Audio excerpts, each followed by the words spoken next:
Hello again. I hope you're having a good week and getting ready for a weekend again and getting back into the house. And really, I've entitled my devotion this morning, Comebacks. I just love a great comeback, whether it's in sport or whether it's in real life and in people's lives. And the Bible's full of comebacks, of course. And I guess that in the church, in the lighthouse, there'll be a few people who've got some great testimonies of comebacks, and I'm sure many of you listening will have your own stories too. One of my favourites that I read about recently was the musician George Frederic Handel. Of course, we know him for one particular piece of music, though he wrote many.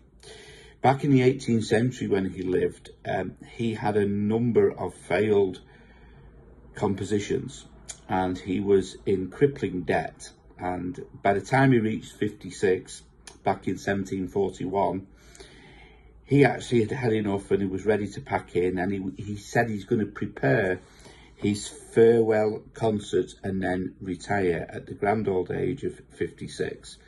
He was drowning in debt at the time. He shut himself away for a period of about 3 weeks after a friend had given him a book on the life of Jesus. The first part of his new composition for his farewell concert took him 6 days to write.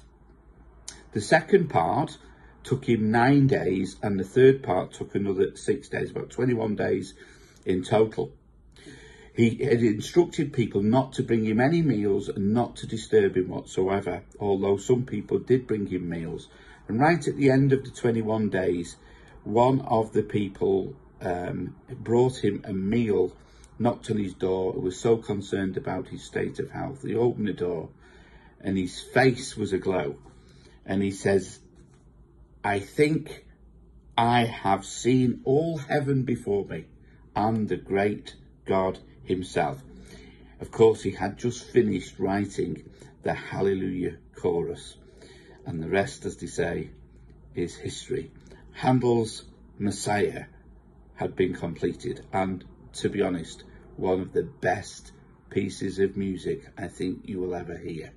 What can I say but hallelujah? How amazing it is when we can be at our wits' end, right at the end of our tether.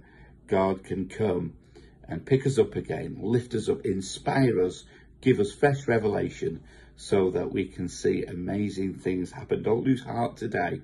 The Bible's full of comeback stories, whether it's a Job, a Samson, even Jacob had his moments, of course.